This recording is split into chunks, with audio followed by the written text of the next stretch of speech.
हर जातियों के लोग उनको पसंद करते हैं। सरल स्वभाव के धनी हैं। एक बच्चा भी चाहे विधायक जी तो रुक करके उनसे बात करते हैं, क्या बात है।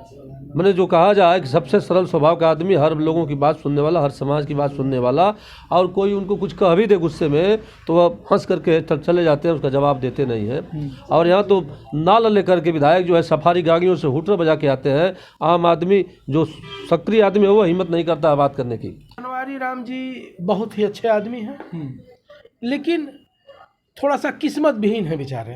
पूरे प्रदेश में जो लहर चल रही है वो समाजवादी पार्टी की चल रही है, और अखिलेश यादव के नेतृत्व में जो गठबंधन बना है उसी की सरकार बनती हुई दिखाई दे रही है।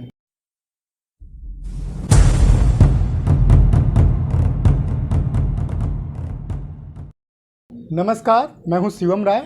जनहित इंडिया में आपका स्वागत है। आज मैं उपस्थित हूं मऊ जिला के मोहम्मदाबाद गोहना सीट में, और यहाँ के जो हैं अभी जो सिटिंग एमएलए हैं वो भाजपा के हैं।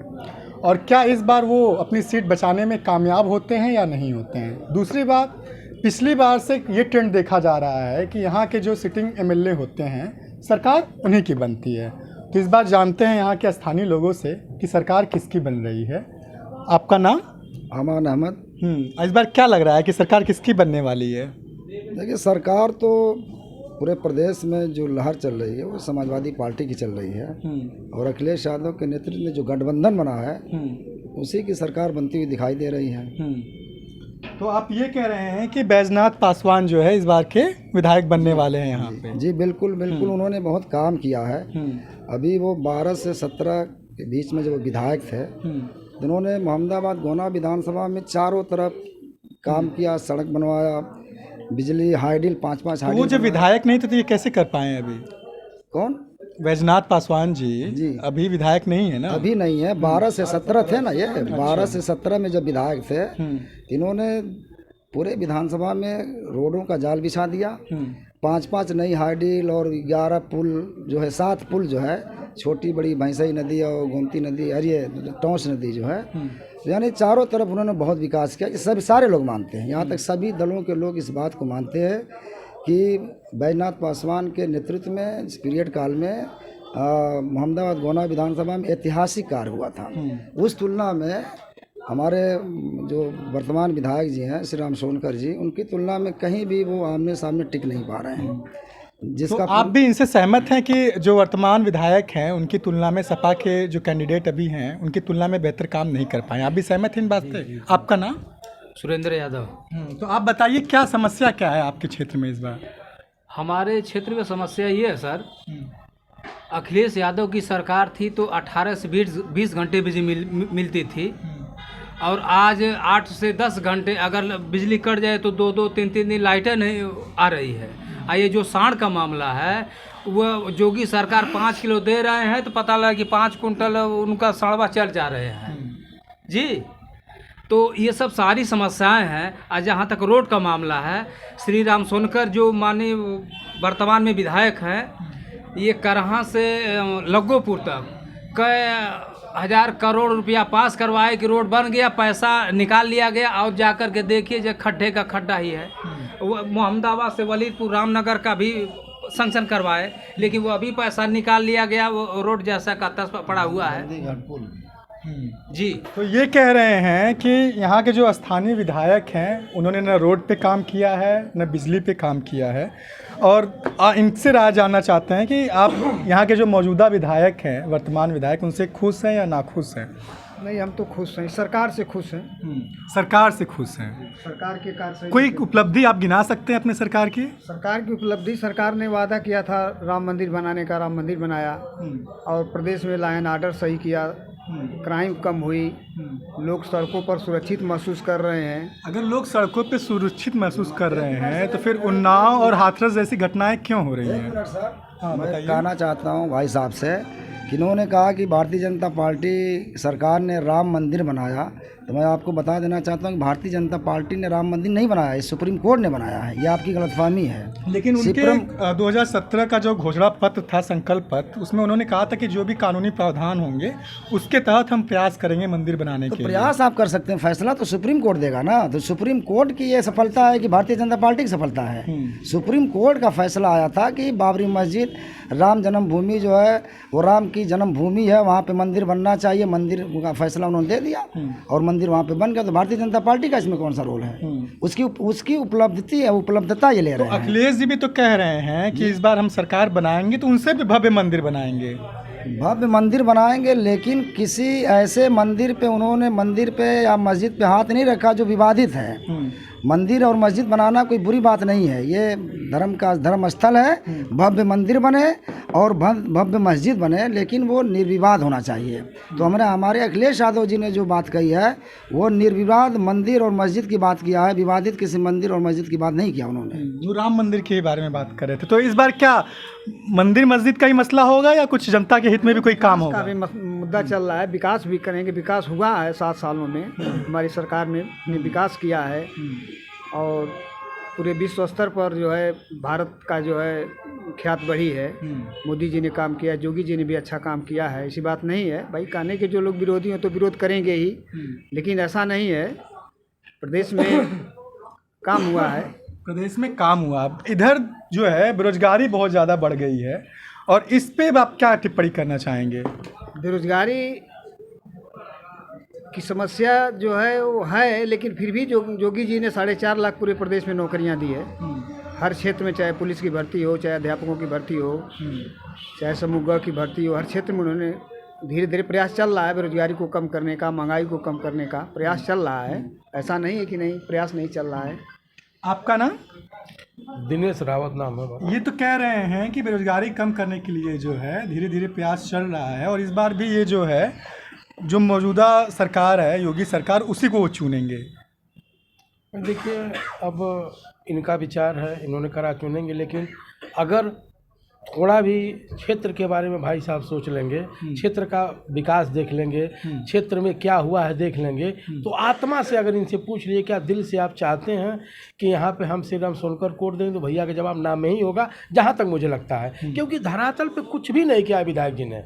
और रह गई बात, चूँकि हम किसी पार्टी विशेष की बात नहीं कर रहे हैं, यहाँ के जो विकास पुरुष बैजनाथ पासवान है, जो मेरे क्षेत्र में काम किए हैं, जो मैं जानता हूँ, 2-2, 3-3 नगर पंचायत बनवाए, 5 हाईडिल बनवाए और काफ़ी चारों तरफ जाल बिछा दिए जो है।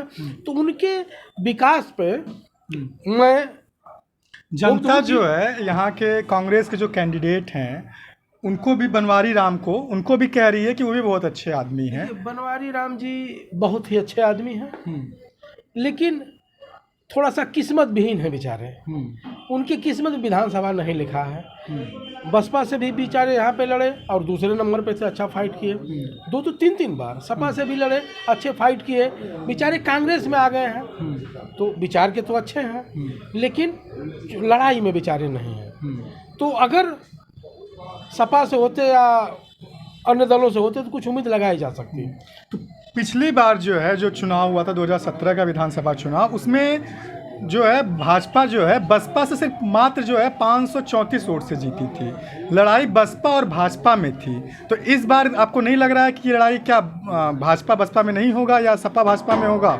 देखिए सर, यहाँ भाजपा का जो वोट है ये हर समय जो है तीसरे नंबर पे ही यहाँ पे भाजपा रहा करती थी। एक समय आया राम लहर जो हिंदू मुस्लिम की बातें की गई, तो यहाँ पे इस तरीके की बात हुई और सारे लोगों ने मिल कर के श्री राम सोनकर को दिया, तो 538 वोट से चुनाव जीते। 538 से चुनाव जीते, जिसमें जो सपा यहाँ पे थे तीसरे नंबर के, जो बात आप कह रहे हैं, तो भाई सीटिंग से थोड़ा सा लोगों को दिक्कत होती है। उसमें कुछ जो है अन्य दलों के लोग, जैसे मान लीजिए मुख्तार अंसारी जी विधायक हैं, चूँकि काफ़ी बैजनाथ जी के करीबी हैं, वो साथ नहीं थे, तो माइनॉरिटी का है लगभग 20,000 वोट जो है नहीं पड़ा। आज 100% माइनॉरिटी का वोट यहाँ पे जो है सपा पे पड़ रहा है। अगले बार नहीं पड़ पाया तो उनके प्रभाव में उनके लोग हैं, उनको मानने वाले लोग हैं, लेकिन इस बार वो बैजनाथ जी के साथ हैं। और माइनॉरिटी के लोग भी हैं। तो आप भी सपा कैंडिडेट बैजनाथ जी के साथ हैं या कुछ इतर आपकी राय है इन लोगों बैजनाथ जी से? के साथ तो पूरा मोहम्मदाबाद विधानसभा के ज़्यादातर लोग हैं, सारे समाज के लोग हैं, चाहे वो क्षत्रिय लोग हैं, मुस्लिम लोग हैं, यादव लोग हैं, कुर्मी कुम्हार, जितने भी जातियाँ हैं, हर जातियों के लोग उनको पसंद करते हैं। सरल स्वभाव के धनी हैं। एक बच्चा भी चाहे विधायक जी तो रुक करके उनसे बात करते हैं, क्या बात है। मैंने जो कहा जाए कि सबसे सरल स्वभाव का आदमी, हर लोगों की बात सुनने वाला, हर समाज की बात सुनने वाला, और कोई उनको कुछ कह भी दे गुस्से में तो वह हंस करके चले जाते हैं, उसका जवाब देते नहीं हैं। और यहाँ तो नाल लेकर के विधायक जो है सफारी गाड़ियों से हुटर बजा के आते हैं। आम आदमी जो सक्रिय आदमी है वो हिम्मत नहीं करता है बात करने की। जनता तो कह रही है कि विधायक जी दिखते ही नहीं है, तो बात कहाँ से करेंगे? विधायक श्री राम नहीं दिखते हैं। बैजनाथ पासवान धरती के आदमी है, धरती पुत्र मुलायम सिंह को कहा जाता है, उसी तरह मोहम्मदाबाद विधानसभा के धरती पुत्र बैजनाथ पासवान है। बता दिया कि एनी बॉडी किसी भी जगह पे उनका लगभग पर डे दौरा रहता हर गांव में, जहां उनका संबंध है, जहां नहीं भी संबंध है भी मिला हाथ मिलाते हैं, जहां संबंध है बैठ लेते हैं, कोई बुला दिया मरने में तो भी चले जाते हैं, किसी की मैयत हो गई वहां भी पहुंच जाते हैं। यानी सुलभ व्यक्ति वो हैं, जहां चाहे वहां आप उनको बुला सकते हैं, अपनी समस्याओं को भली बात उनसे कह सकते हैं। और मैं समझता हूँ कि हर गांव की समस्याओं को, हर क्षेत्र की समस्याओं को बैजनाथ पासवान अपने दिमाग में रखते हैं। और जब सरकार आती है, जब विधायक हो जाते हैं, तो राष्ट्रीय स्तर पे जो हमारे जो मुख्यमंत्री बनते हैं, उनसे उन चीज़ों को दबाव बना करके कि साहब मेरे क्षेत्र में होना चाहिए, प्रस्ताव बनाते हैं और लग करके उस काम कराते हैं। यहाँ जो है मोहम्मदाबाद से सटा हुआ एक इलाका है वलीदपुर, वहाँ पे बिजली कटौती बहुत है और न सड़क दुरुस्त है और न तो बिजली है बेहतर तरीके से। तो आपको क्या लगता है कि कौन से ऐसे यहाँ का जो नेतृत्व चुना जाना चाहिए जो बेहतर काम करेगी? सबसे अच्छा बैजनाथ पासवान है। आपका नाम? बालदत्त यादव। आप बताइए कि आपके क्षेत्र में ऐसा कोई काम जो आपको लगता है जो नहीं कर पाए हैं बैजनाथ जी भी और जो मौजूदा विधायक हैं भाजपा की वो भी, जो किया जाना चाहिए आपके क्षेत्र में? कोई काम सोनकर जी 5 साल में नहीं किए, कोई काम नहीं किए। और दूसरी बात कि सरकार में बेरोजगारी, महंगाई और बच्चों का जो शिक्षा स्कूल बंद कोरोना के चलते सबका क्या हो रहा है। और जो सांड हैं बीघे का बीघे चढ़ दे रहे हैं। ये 5 किलो अनाज से गरीबों का उत्थान हो जाएगा, इसके विषय में कभी नहीं सोचते। आज भी इस डेट में जाके देखिए, हर एक गाँव में 10-5 हैं। ये सब समस्या किसानों का सोचना चाहिए ना। यहाँ पे सांडों की समस्या, खुले मवेशी की समस्या व्यापक तौर पे है और ये हर जगह जहाँ भी हम लोग जा रहे हैं वहाँ पे ये समस्या देखने को मिल रही है। आपको क्या लगता है कि और क्या बेहतर किया जा सकता है? बेहतर ये भाजपा सरकार अब क्या करेगी? अब तो चुनाव होने वाला है, अब तो नई सरकार ने बेहतर काम करेगी। अच्छा, हाँ। तो आप सरकार बदलने के मूड में हैं? हाँ, एकदम बदलने के मूड में जी। आप भी क्या सरकार बदलने के मूड में हैं या आप? सरकार तो पूरा प्रदेश बदलने के मूड में है। ये सरकार जो भारतीय जनता पार्टी की है, वे झूठ और फसाद की बात बता करके भ्रम में तोड़ करके जनता को अपना सरकार तो बना ली, लेकिन जो जनता की मूलभूत समस्याएं हैं, जो ज़मीनी स्तर पर होना चाहिए, उसको लागू करने में फेल है। आपका नाम? अजीत कुमार यादव। अजीत कुमार यादव। तो और जो समस्या आपको लग रही है, बेरोजगारी है, ये तो पूरे प्रदेश में फैली हुई है। आपका स्थानीय मुद्दा क्या है? किन मुद्दों को ध्यान में रख के आप उठ करने जाएंगे?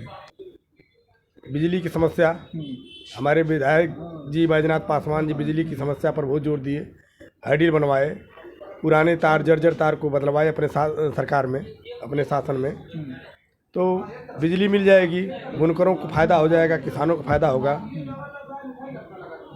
ये कह रहे हैं कि अगर बैजनाथ जी बनते हैं तो किसानों को फ़ायदा होगा, बुनकरों को फ़ायदा होगा, तो आप इस पर क्या कहना चाहेंगे? हम यही कहना चाहेंगे कि बैजनाथ जी 12 से 17 तक विधायक थे, तो अगर उन्होंने अच्छा काम किया, बढ़िया काम किया, बिजली का काम किया, तो उनको क्यों लोग हरा दिए? ये पूछ रहे हैं कि अगर उन्होंने इतना ही बेहतर काम किया था तो उन्हें क्यों हरा दिया गया?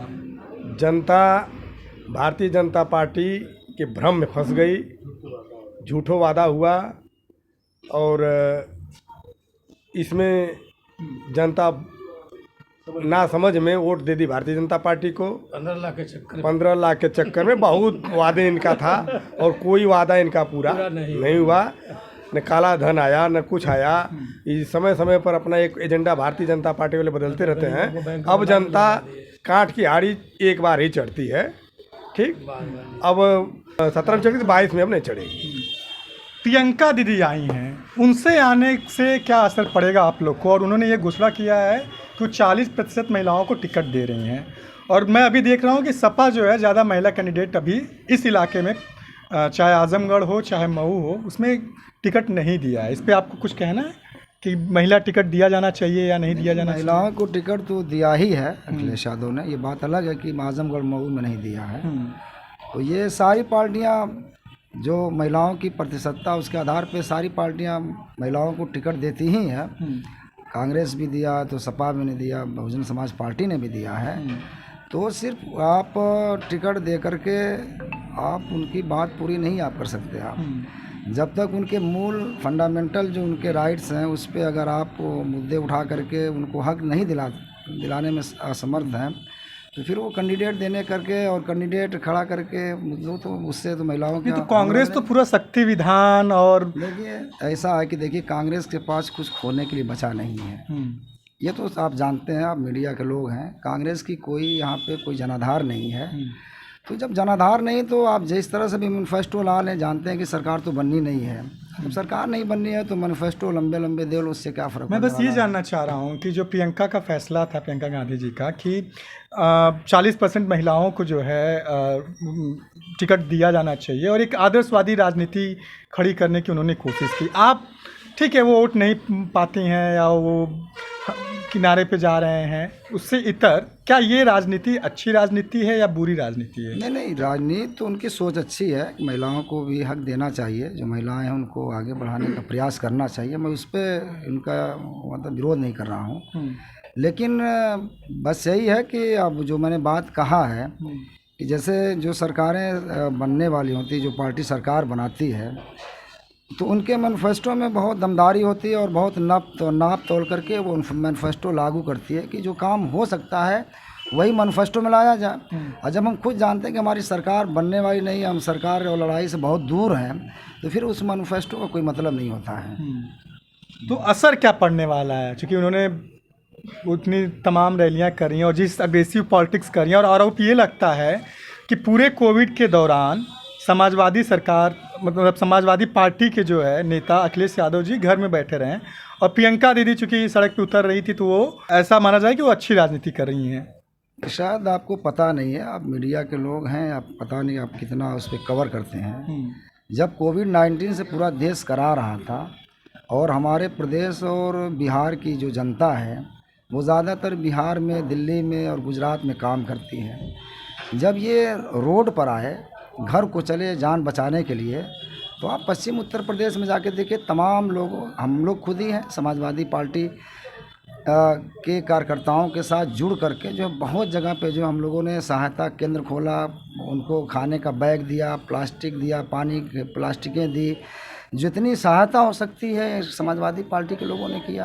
आप पश्चिम उत्तर प्रदेश में जाके देख लिए, रोडों पे आप सही अगर आकलन करेंगे तो सबसे ज़्यादा समाजवादी पार्टी के लोग रोड पे उतरे थे उनको सहायता करने के लिए। लेकिन नेता तो नहीं निकल पाए। नेता हमारे क्यों नहीं निकले हैं? नेता क्यों नहीं निकले? किसने कह दिया? ये तो आपकी एक तरह से ये भ्रम करने वाली आप बात कर रहे हैं। नहीं, जनता का सवाल है, मैं नहीं कह रहा हूँ। जनता कह रही ना, जनता कैसे कह रही है? मैं तो कह रहा हूँ कि अखिलेश यादव जी आज किसान जो किसानों काला कानून जो किसानों के खिलाफ आया था, उस पर जितना चढ़ बढ़ करके फंडामेंटल अपने संगठन से और अपने से लेकर के जितनी लड़ाई उत्तर प्रदेश में, जो पश्चिम उत्तर प्रदेश से लेकर के पूर्वी उत्तर प्रदेश में समाजवादी पार्टी के लोगों ने किसानों के साथ जो कार्य किया, उसके बाद आप कहें कि अखिलेश यादव जी जो है किसान विरोधी बिल का विरोध नहीं किए। 65 रैलियाँ तो मैंने यहाँ पे 65 रैलियाँ तो मैंने, और ये चौपाले मैंने गांव-गांव में जाकर किसानों को जगाने का काम किया कि आपके साथ जो है क्या हो रहा है, आप उठियो जागो और अपने हक अधिकार की बात करिए। तो आप कैसे कर सकते हैं?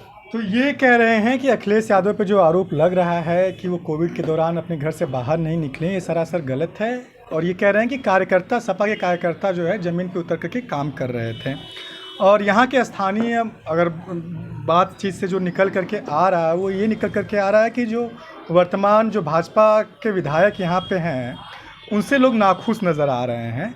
और इस बार ये लोग इस विधायक को बदलना चाह रहे हैं और सरकार भी बदलना चाह रहे हैं। मैं शिवम राय, आप देख रहे थे जनहित इंडिया।